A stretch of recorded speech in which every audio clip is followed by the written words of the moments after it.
What's up to all my last key kids and movie heads? I'm your host Dub. This is my co-host Big Brother Al, and you already know who we are. We are your movie buffs coming in for another Sunday episode. Today we actually had a meeting with the rest of the movie buff crew. Shout out to the team, my homegirl Juicy, Bush, Cousin Pete, and Pierre. We wanted to talk about remakes and reboots. All right, so we wanted to do a pass or fail system to see if it was worth making a remake or they should have just stuck with the original. This list is endless, but we got about a good 8 to 10 that we probably finna throw at you. So we just gonna see Big Brother Al if we giving it a thumbs up for the remake, or man, you should have just left it alone and stuck with the original. So let's start with this list. First, we got 1992's White Man Can't Jump versus 2023's White Man Can't Jump. What you going? The thumbs down for the remake, man. Like they should have left it alone. I'm gonna have to give them a thumbs down for the remake.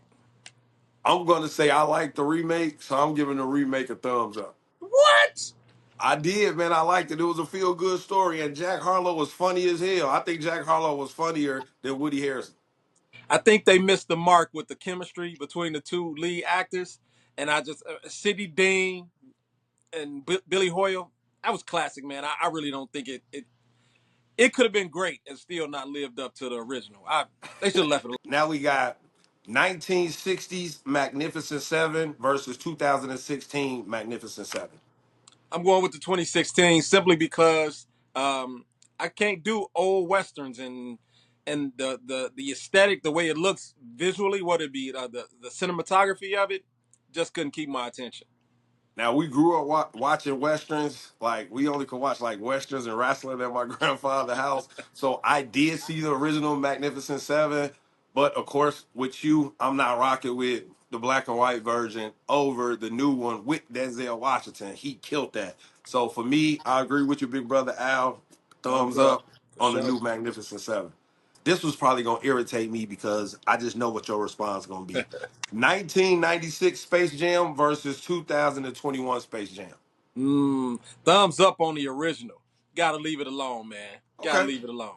Okay. I thought you was gonna be one of these basketball people that's gonna say, "Well, I like the new one because of LeBron and how dare them, LeBron James." I like the original Space Jam better. And if we want to compare the two, this has nothing to do with basketball. But when it comes to acting, Michael Jordan is just a little bit better to me. Let's see what you say about this one.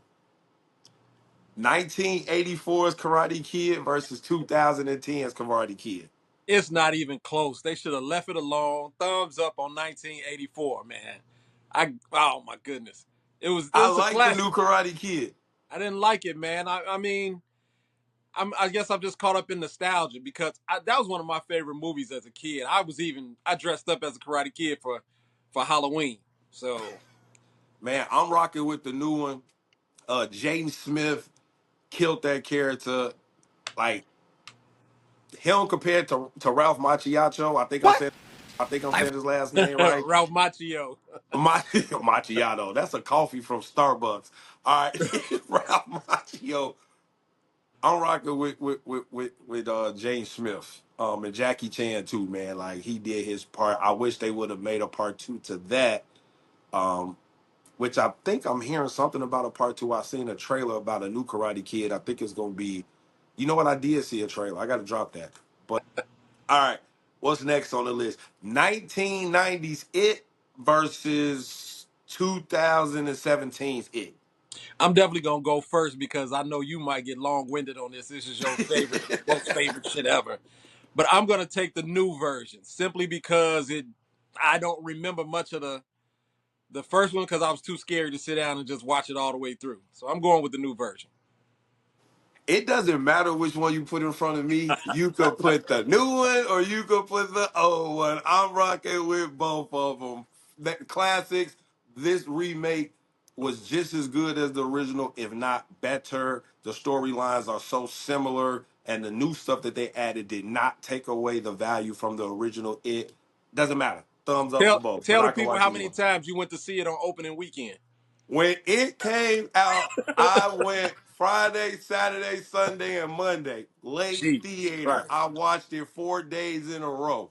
Period. Okay, this one they actually got three different remakes to it. Planet of the Apes. You got 1968, 2001, and 2011 with the new franchise that they started. Which one you going with? What you giving the thumbs up to? I'm gonna give a thumbs up to the new franchise. I have seen all three. Once again, the 1960s version was just too bland for me.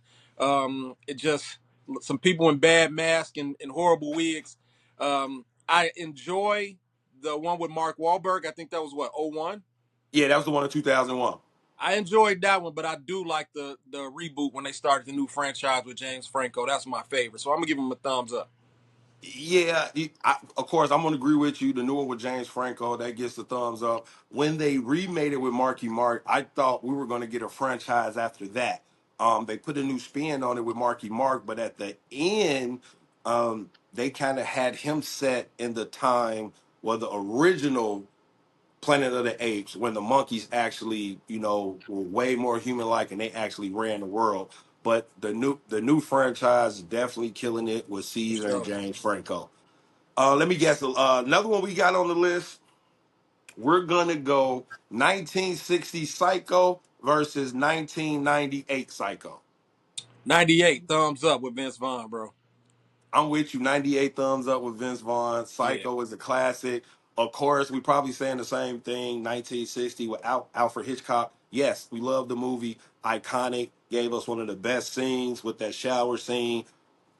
Black and white. It's hard Yeah. for me to get into that. Yeah. It's just hard. Last but not least on the list, we're gonna go 1990s Total Recall versus 2012 Total Recall. 90, man. I got to go with Arnold. You I got to got to go with go the with original. Arnold. It's an easy kill for that one. Easy. Yeah. Now they really tried to keep the new Total Recall similar to pay homage to the original. They tried. It is not a knock at Colin Farrell. He is an amazing actor, but he couldn't do what Quaid did in the original. So sorry. Remake for Total Recall. We giving it a thumbs down. For sure. You know what, man? This list could go on for on. We probably have to come back another week, and talk about some more remakes and reboots and give it a pass or fail. But that's it for this Sunday. Thanks to the team for sending us this list. We got so much more. We'll dig in next time. I'm your host once again, Dub. This is my co-host, my big brother Al. We'll holler at y'all next week. Peace. I definitely thought we. Big screen, me, I'm such a big deal. No, I ain't a big kid, but valet and big wheels, pocket full of big.